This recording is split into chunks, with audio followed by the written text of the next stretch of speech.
Okay. So, Jamestown is Jamestown's on the Chesapeake Bay.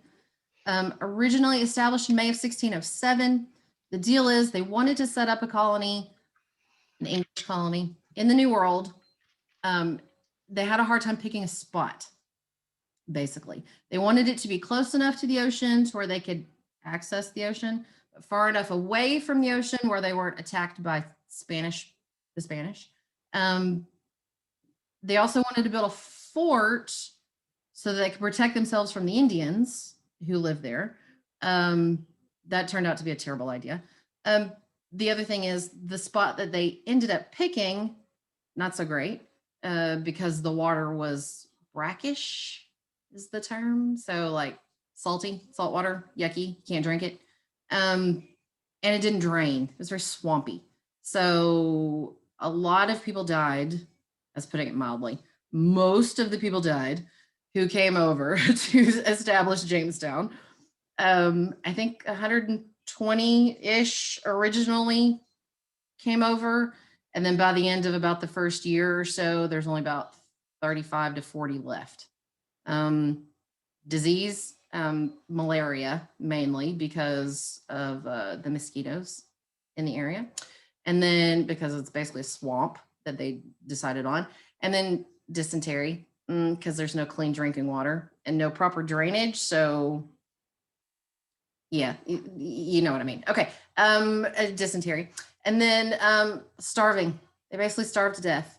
They didn't really understand how to plant crops in this new place. A lot of them were farmers who came over, but it's a different kind of farming in the New World. And so they weren't great at it. Also, Indian attacks. Indians didn't really care for them to be there. Originally, they were supportive and were like, okay, cool, we'll help you out, until they realized they were staying, until the Indians realized the white people planned to stay. And then they decided, wait, I don't want you to be here forever. Like, come on, man. So situations got tense and bad, really bad. Enter John Smith. We talked about John Smith and how he saved Jamestown. And then Pocahontas, of course, she's the daughter of the Powhatan chief. Anywho, okay, so we talked about all that. I mean, eventually Jamestown survives, obviously. With help of the Indians and a lot more colonists coming over. It eventually makes it, survives. And a lot of help from John Rolfe and the tobacco, right? That's how they make their money. So that helps a lot. Okay. We talk about the Pilgrims, like New England stuff. We talk about the Pilgrims and how they came over. Talk about the Mayflower. Maybe y'all have to dress up as a pilgrim or an Indian for a Thanksgiving play at any point in your life? Yes. Yeah. My kids have never had to do that, but I think I did that like 3 separate years in elementary school. I was always a pilgrim. I don't know. I'm so pale. There's no way I'm passing as a Native American. But so demeaning. However, that whole story, the Pilgrims and the Indians. Okay, so the Pilgrims left. We call them Pilgrims. Why? Why do we call these people who came over Pilgrims? Because it was a pilgrimage. Yes, exactly. They were on a pilgrimage. So they're a group, religious group. They're fleeing England because they feel persecuted for practicing their religion, the Puritan religion. And so originally they end up in Holland. They don't come to America first. They go to Holland first, and land in Amsterdam. If any of you know anything about Amsterdam, like the reputation of Amsterdam, that's not a new thing. Amsterdam has been that way for hundreds of years. Very open, let's say, very open-minded. The The Dutch are. And so when the Pilgrims first got to Amsterdam, they very quickly realized, no, this is definitely not what they wanted. They were fearful about raising their children in that environment. So they left Holland. They go back to England to try to regroup and figure out what to do next. Eventually, they decide go to the New World. There's nobody there, right? Okay. Of course, the Indians are there, but no other white people there for the most part. So they come to the New World.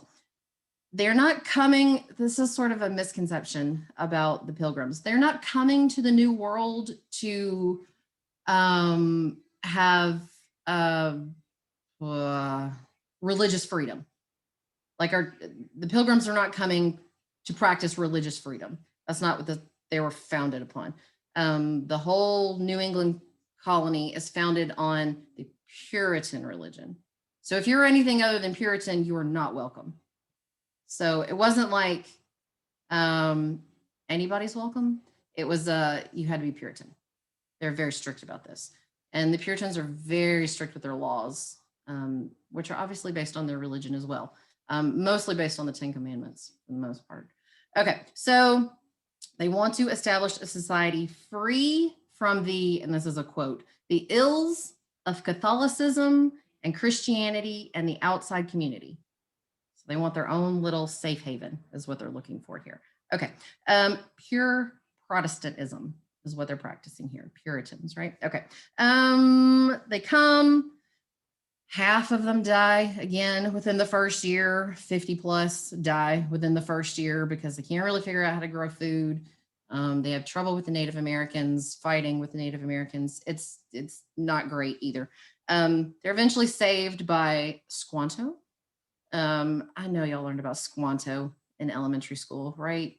The Squanto with the dead fish, planting the fish with the crops. Okay. Squanto was a Native American. He was a Pawtuxet Indian. His real name is Tisquantum, but the white people couldn't pronounce that, so they call him Squanto. And so the deal is, the reason that he is able to help them is because Squanto speaks English. And the reason he speaks English is because he had been kidnapped and captured and sold a couple times already to white people. So he had already learned how to speak English. He had escaped twice and made it back home.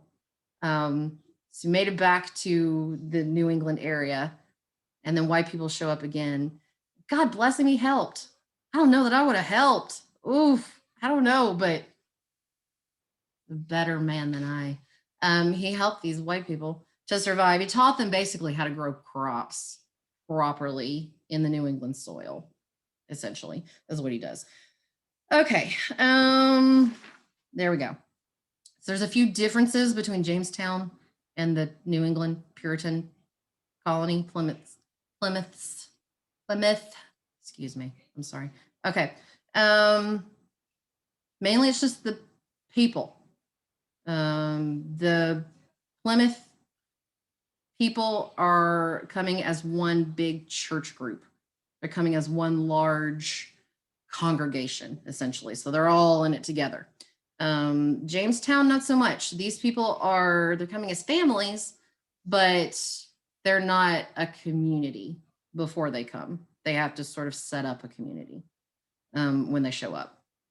Most of the inhabitants of New England are married, they're couples, families, and they take the whole go forth and multiply Bible verse. They take that seriously, and they have a lot of babies. Most of the New England people are farmers. They just have to figure out how to farm the new land that they're on. Okay, so anyway, got all that. I really want to talk about Anne Hutchinson, but I don't think we have time. Okay, so your book, your chapter for this week mainly talks, it was very specific about expansion. It's a lot about population growth and about the economics of New England. Wait, are we We're not going to go over chapter. Are we going over chapter 4 or 5? Or you said we're skipping those because they were last week's. I'm just kind of skimming. Okay. Basically, what I have today is chapter 5. What I just went over was a little bit of 4. I have more of 4 to go over. But like I said, my notes are in a different order than your textbook. And so this week I'm totally taking advantage of that by doing them in the order that I want to do them in, since I'm combining both of these chapters. So sorry. Sorry. But it's all in there. All the information is there. I promise. It's just a little out of order. Okay. So New England expansion, they talk a lot about the 2 reasons for expansion. The first one is population growth. And there are 2 ways, mainly, that the colonies grow population-wise. What are they? Does anybody know? Remember? Read it. Anybody read it? I mean, one's pretty obvious. How does a population grow? You have kids. Babies. That's exactly right. They're having a buttload of babies. Yes. Immigration and reproduction. Fantastic. Thank you, Sebastian. Okay, so immigration. We're getting a lot of people coming in from a few specific areas. Does anybody know? Can you name one of the 3 groups of people who are coming over? Isn't it like Scottish, German, Dutch? Yes, that's it. So one is Scots-Irish. That's the name's pretty obvious. Scots-Irish, Scotland, Ireland, right? Okay. Those people end up settling roughly here in the lower south area, sort of the bottom half of the colonies and on into the south. So if you and your family have lived in this area for a lot of generations, you probably have some Scots-Irish in you at some point. That's probably some of your heritage. Me, I'm Scottish. So that's my people right there. Very independent, very hard-headed.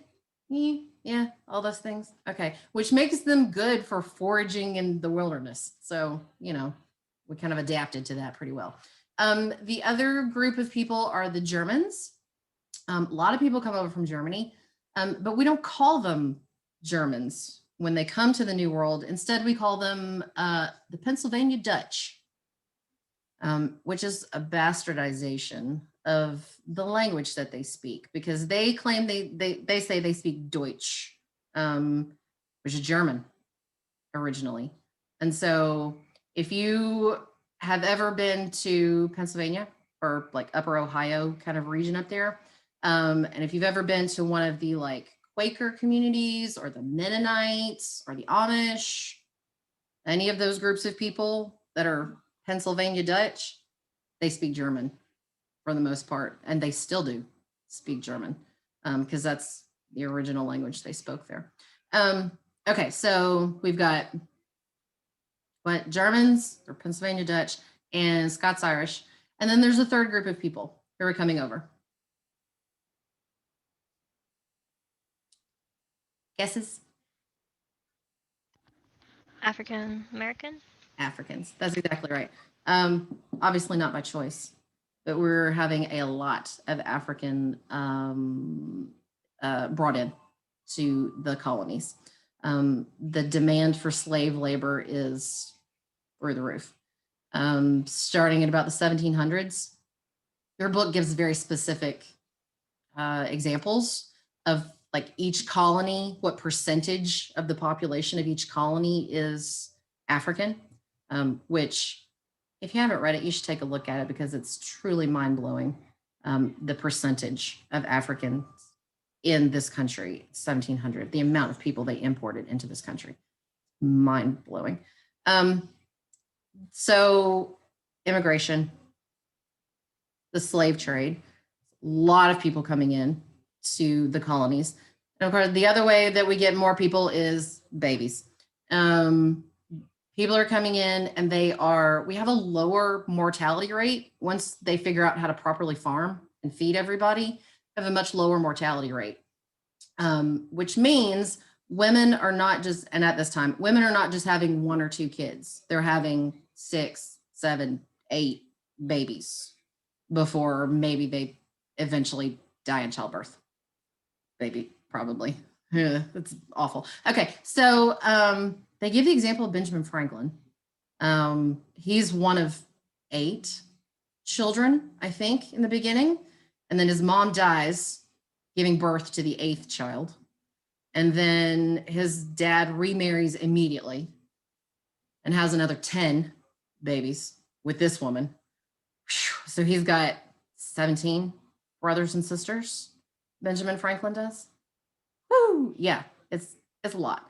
So these people are not just having a couple kids. They're having lots and lots of babies. Remember that go forth and multiply? They're on it. They do it. Okay. And the thing is, with lower mortality rates, usually if you can make it to about 20 years old, you'll probably make it to 60. Those first 20 years or so are the roughest. They're the most dangerous time in your life. But if you can make it to about 20, you'll probably make it to about 60-ish, which was old for that time period. The average life expectancy about that time is like 38, 39. So if you make it past 40, you've done very well for yourself.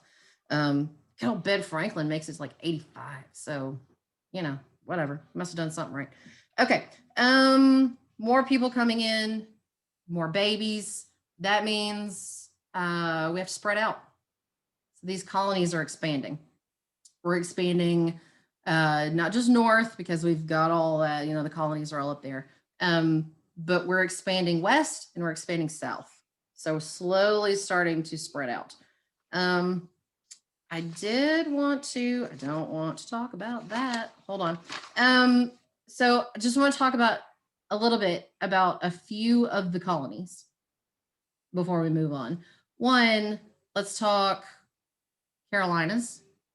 Originally it was just Carolina. There wasn't 2 of them. It was just the one. Settled in about 1650 by people from Virginia. But they soon realized that the climate and the soil and the closeness, the port availability of the Carolinas makes them a very good spot for the plantation model that they have seen, that we've already seen in the Caribbean islands, in the Indies. And so they bring sort of that whole plantation model, sugar plantation model, they bring it right up to the Carolinas and establish it pretty firmly in the Carolinas for a while. And that is how they make their money for the most part, is imports and exports, slave trade, and agriculture, which they need slaves for. So Carolina becomes it becomes the main spot for importing and exporting slaves for a long time, at least for the English, importing and exporting slaves for a long time. Okay, so 1666, I have a quote by, I don't know who just said it. I don't know. I have a quote. 1666. Okay. These settlements have been made and upheld by Negroes, and without constant supplies of them, we cannot subsist. That's the whole basic economic model of the Carolinas for quite a long time. It officially divides into North and South Carolina in about 1710-ish, 2 colonies. Between those 2 colonies, half of the population are slaves. So large slave population in the Carolinas. Then you have the middle colonies. So we're talking mainly New York, New Jersey, Delaware, Pennsylvania, that sort of area. New York is originally a Dutch colony. It's New Amsterdam is what it is originally. It's a Dutch colony, and it's older than the English colonies because it was established in 1602. So about 5 years before the other colonies got started. They hired an English sea captain named Henry Hudson. Hudson, right? The Hudson River. So Henry Hudson goes to explore America in hopes of finding a faster route to the Indies. Right? That sounds familiar. That seemed to be the thing to do. He found the Delaware Bay, is what he found, and then he sailed up into what is now New York. So that's why it gets called the Hudson River. It's named after that guy. New Amsterdam is the capital of the Dutch Post in that whole area there. And it is the most diverse colony for a very long time because of the trade. So we've got Dutch, Swedish, Norwegian, Finnish, Spanish, English, Germans, Africans, both free and enslaved for a while. And then a very large population over the course of about 50 years or so, a very large Jewish population immigrates to Amsterdam and then New Amsterdam, sorry. And so they establish a very large presence in New York. And there's still a very large Jewish community in New York that's been there since the founding of the country. They play a huge part later in New York. The English take it over in 1664. They take it over from the Dutch. So then, of course, it becomes one of the 13 colonies. The other one I want to talk to you about is Georgia. Georgia is the last colony to be founded. Does anybody know how Georgia starts? You know how it starts?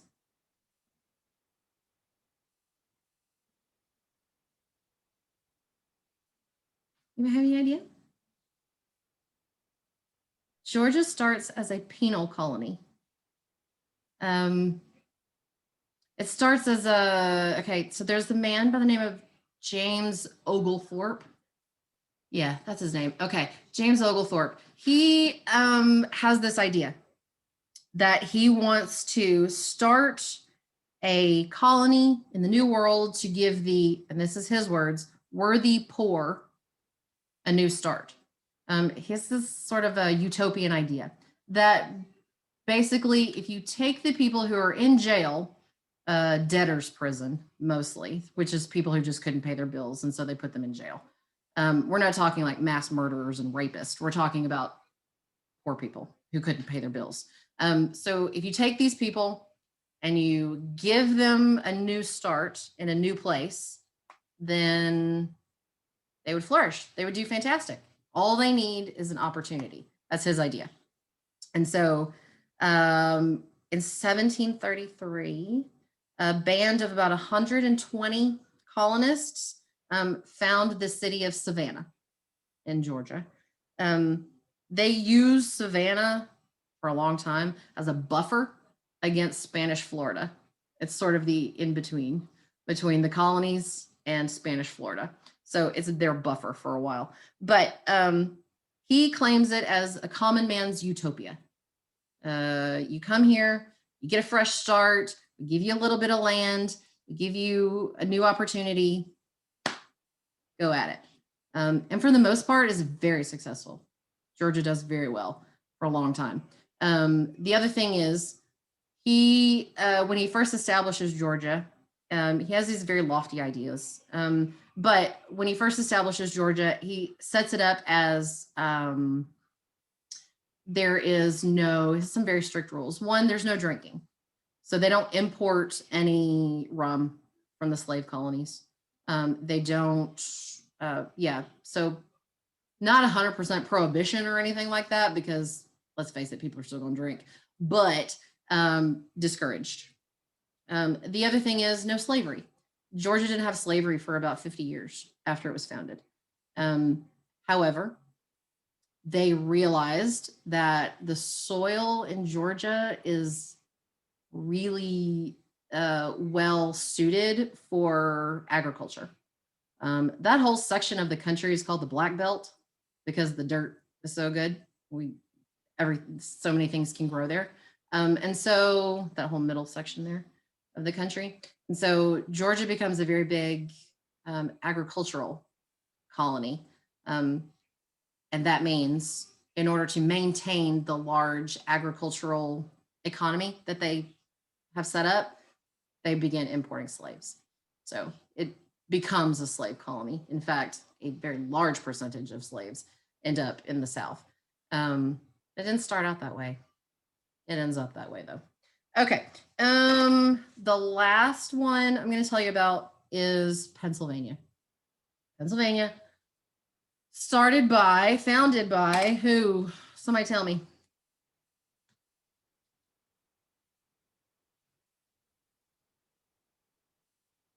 Does anybody know his name? That's the guy in the Quaker box. Quaker oatmeal. You know the guy with the funny hat and the long hair? Yes? No? Anybody know his name? Okay. William Penn. Yes, thank you so much. William Penn. Okay. So Pennsylvania translates to Penn's Woods. So yes, William Penn. The deal was his father was owed a lot of money by the King of England. And so instead of repaying his father the money, the King of England gave William Penn land in the New World, let him establish a new colony in the New World. And so the land was given by the King of England to William Penn's father and then William Penn. And so he comes over with his religious group. So William Penn is a Quaker. That's why he's on the oatmeal box. But so he's a Quaker. Does anybody know anything about Quakers? We've had a couple Quaker presidents, actually. It's very uncommon, but we've had two. I don't know. Does anybody know much about Quakers? Any ever been to a Quaker service? No? Okay, just curious. So the name of the Quakers, the religion, it's not Quaker. That's a nickname, actually. The name of the religion, they're actually called the Society of Friends. Isn't that nice? I think that's so nice. It's like the best name for a religion. It's just a Society of Friends. Makes me feel good, right? Okay, so the Quakers are the Society of Friends. They earned the nickname Quaker because, let me ask you this. Have you ever been to or any of you Pentecostal? No? Any ever been to a Pentecostal service? Every now and then I get somebody who's Pentecostal. I don't know. My great-grandfather was a Pentecostal preacher. And we used to have to go to his church occasionally for special occasions. Okay, look, full disclosure, scared the bejesus out of me as a child. Very, I don't know. I don't want to say anything disparaging about a Pentecostal service. However, they get very full of the Holy Spirit. I think is a good way to put that. A lot of speaking in tongues, a lot of shouting, and a lot of rolling around and passing out and all kinds of stuff. Scared me to death as a child. But Quakers are sort of the same way. They get full of the Holy Spirit and they quake is how they earned that nickname. People would attend a service and they'd be like, oh, those people don't just like pray. They get full up of the Holy Spirit and they shake and they quake. And so that's how they earned their nickname, the Quakers. And they took it as a compliment. So they kept it. So whatever. Yes, so that's how they got the name Quakers.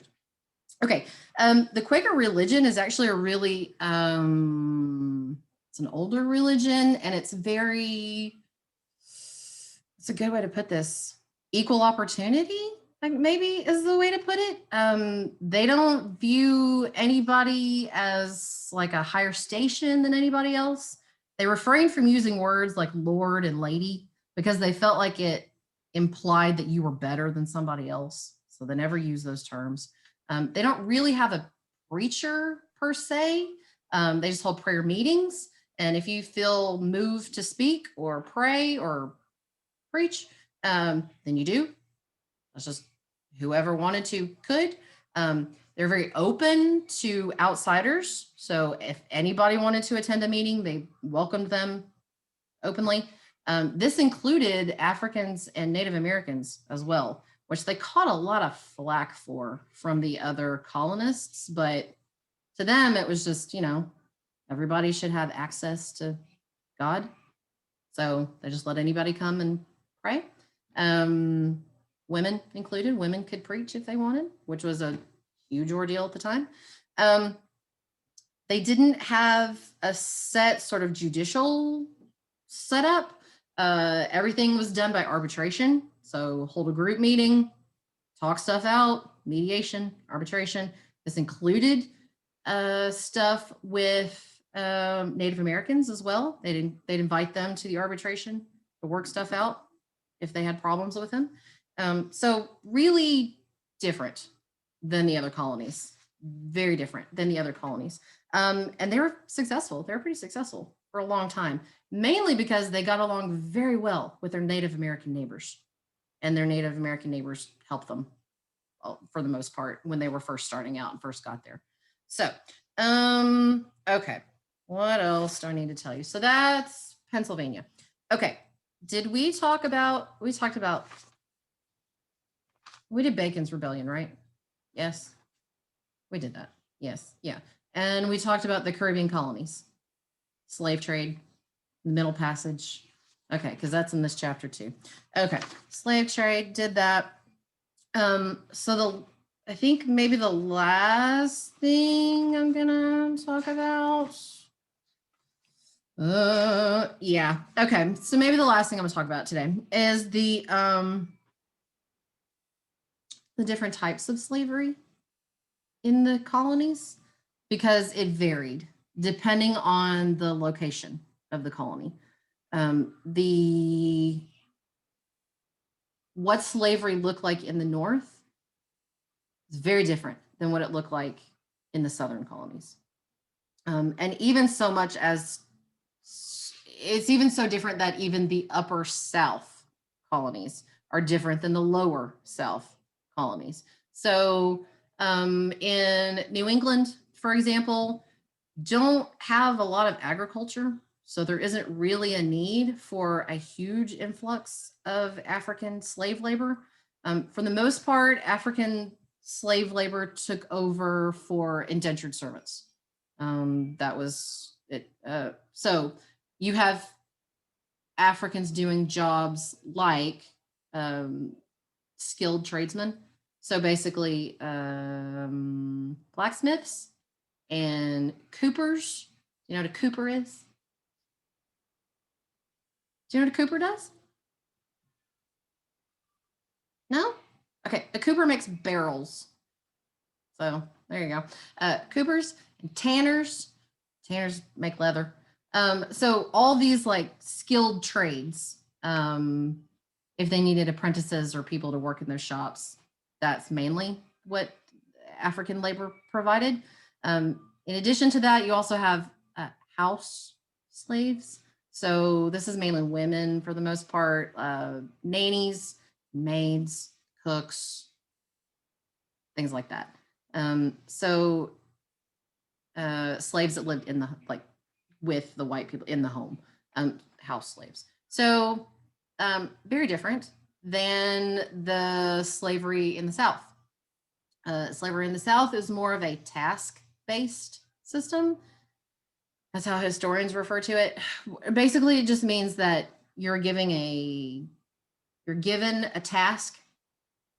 You complete that task, and when your task is done, then the rest of the day is yours. I'm not saying this to imply that they gave these men a to-do list, and then once they checked everything off the to-do list, they were free to do whatever. That's not how it worked. I'm just saying they had a specific thing that they had to do each day. And once those things were done, which for the most part meant sundown. So if you completed your task, then you got to go do your own sort of thing, basically. Obviously with strict parameters built around that. But it wasn't a 24-hour-a-day job. It was more like I'm not trying to imply this. It was 24/7, but it wasn't, crap, I don't know how to describe this any better. I'm not doing a very good job at this. Anywho, it was a task system. That's what you need to know. Okay, so the slaves in the lower South, we're talking like Georgia, lower colonies, use this task system. So because of this task system, it allowed the slaves to develop their own specific slave culture for the most part. They brought with them lots of culture and traditions from their countries and where they came from. And those cultures and traditions get woven into the American South. You can't distinguish the American South from slave culture. A lot of it. We're talking about the food that we eat. We're talking about the music that they listen to. We're talking about some of the customs that they established, all sorts of the religion they practiced. All of those things get established in the South, and then they become part of American history. They become a huge part of the American South. For example, this is one example, the banjo. Can you imagine bluegrass or hillbilly music without a banjo? No, right? Come on. Every hillbilly song's got a banjo in it. So, yes, exactly. Like they all have a banjo. Okay, so for the most part. But the banjo originally is an African instrument. They brought it with them from Africa. So the banjo, drums, violin, fiddle music, all of that. We're talking, yeah, the music that they established, the spirituals and the songs that they sang become the basis for most American music. We're talking jazz, we're talking R&B, we're talking rock and roll, the drum beats and the melodies and the rhythms, all of those sorts of things basically establish American music. So there isn't any music that exists today that doesn't have some sort of influence from African culture. So huge part of American history. We'll actually talk a little bit more about that later. Okay. So big difference between Northern slavery and Southern slavery. And your book describes, they use a term that I am unfamiliar with, and I forgot to write it down. Anyway, it basically is sort of the bridge between indentured servants and slaves. Starts with an R. I can't remember what it's called. Anyway, crap it, I should have wrote it down. Okay, anywho, but it's sort of the bridge between indentured servitude and full-on African slavery. But yeah, there's a transition basically there. And then within each colony, depending on the economics of the colony, depends on the percentage of slaves that you have in that colony and the jobs and the types of jobs that they do. I mean, which makes sense, right? Just makes sense. Okay. Okay. Is there any questions? Do we have any questions? There are a few things that I will go over on Wednesday that we didn't get to talk about yet. We'll talk about the Enlightenment. We'll talk about witch trials. yes, and the Salem witch trials. That was the other thing. Because I know we didn't get a chance to talk about those, and I'm not going to pass that up. I literally have like in the one textbook that has like all the journal entries. I had the one witch trials on what's her name. I've highlighted so many things just to be like, yeah, this is bull. They're good. The first one is Sarah. Yeah, Bishop, Bridget Bishop. Bishop. Okay, there's a bunch of them, and they all have weird names. Like the judge is like Increase. That's his first name.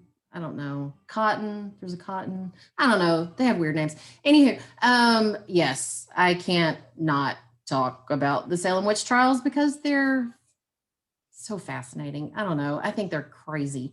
Do you know that there's actually there's a theory that came out about 5 years ago that says the Salem witch trials happened because the type of bread that they ate rye bread for the most part. The type Something about the fungal. Yes, there's a fungal infection in rye that if you eat it, it's essentially like Hallucinogenic. yes, like psilocybin. Is that how you say that word? Psilocybin mushrooms. Basically, taking mushrooms. So hallucinogenic, basically. Okay, and so historians came up with this theory a few years ago that basically says the whole thing, the whole Salem witch trials, is because happened as a result of everybody just being High out of their minds. high off their butts. Yes, exactly. Yes. So, I don't know. It's an interesting theory, but yeah, I guess I don't think it's true, but it's definitely a funny one. it's interesting. Like, I don't know. You're tripping. Okay, I was about to say something ugly. Sorry. But if you're tripping, then you might see witches. You might see the devil. I don't know. It's different for each person, right? Most of the trials are always about seeing shadow figures and stuff, Yes. so that would make sense. And like things that happen in your dreams and stuff. Mm. Oh, it's so crazy. I don't know. They end up killing over 100 people for it. It's insane. Yes, so we'll definitely talk about the Salem witch trials for sure. So we'll talk about the Enlightenment. We'll talk about Salem witch trials, and then a little bit about the Great Awakening. I think that's the end of this chapter, the Great Awakening, and then the 5 main areas of the colonies, what they are, the economics of them, how they break down, basically. Just to recap the whole chapter. Okay, so does anybody have any questions? Is there something specifically that I have not covered or I didn't touch on that you need me to talk about for any reason? Maybe I should ask, have you read the chapters? Do you know if there's anything that I'm missing? Is there anything that you read about that you would like me to talk about?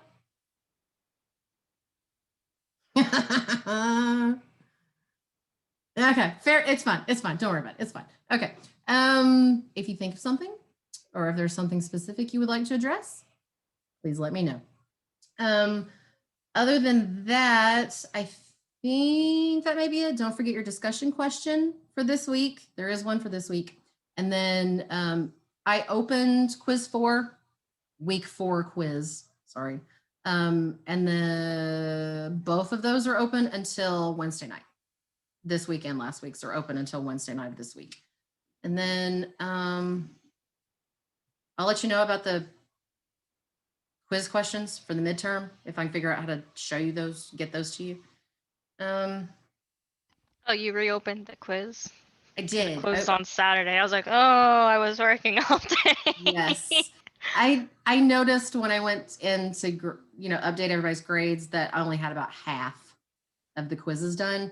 So I appreciate that because I was at work all day that day. I get it. I totally get it. And I have, I think, 3 or 4 students who are actually in Texas right now. And so they have, I mean, doing a quiz is literally the last thing that they're trying to worry about right now. They're more worried about freezing to death and being able to flush a toilet. So I'm trying to open back up what I can open back up to let you guys do whatever you need to do. It's totally fine. And then, okay, don't forget about the SI meetings Wednesday and Friday, and midterms coming up March 12th. I think that was the only thing I needed to tell you about. Okay. If you have any questions, please email me or whatever. Just let me know. I'm here. I'm online most of the day. So if you need anything, just let me know. Okay. Other than that, I think we're done. Fantastic. Have a good day. Bye, guys. Hey, so I have a question over the week quizzes. So we're supposed to Yes. be doing the week 4 this week or week 5? Week 5 is this week. Uh-huh. Week 4 was from last week. Yeah. Since there was, snow and power outages and all that nonsense, I opened it back up so that you Okay. have both for this I week. was just confused because like today what we talked about, like Jamestown and stuff, I wrote that down for like chapter 0. That's way back. Yes. Yeah, so I was tried like, to what go are we back talking and- about? And then the quiz 4, that was about was that Bacon's Rebellion in there? Yeah, Bacon's Rebellion. Yeah. Okay. Yeah, I'm also taking 2 history classes, so like Oh no.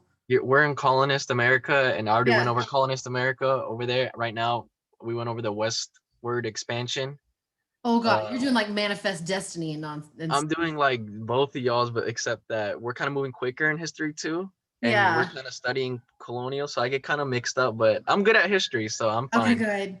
I'm I'm sorry. cool That with it. is confusing. I'm sorry. I just want to make sure because it can get confusing. The other thing is they're called like week 4 quiz, but it's over Yeah. chapter 5. Yeah, I'm looking at the notes that I Five. took, and today I was supposed to. Today we were studying chapter 6, right? Yes. So we're on week 5, but we're doing chapter 6.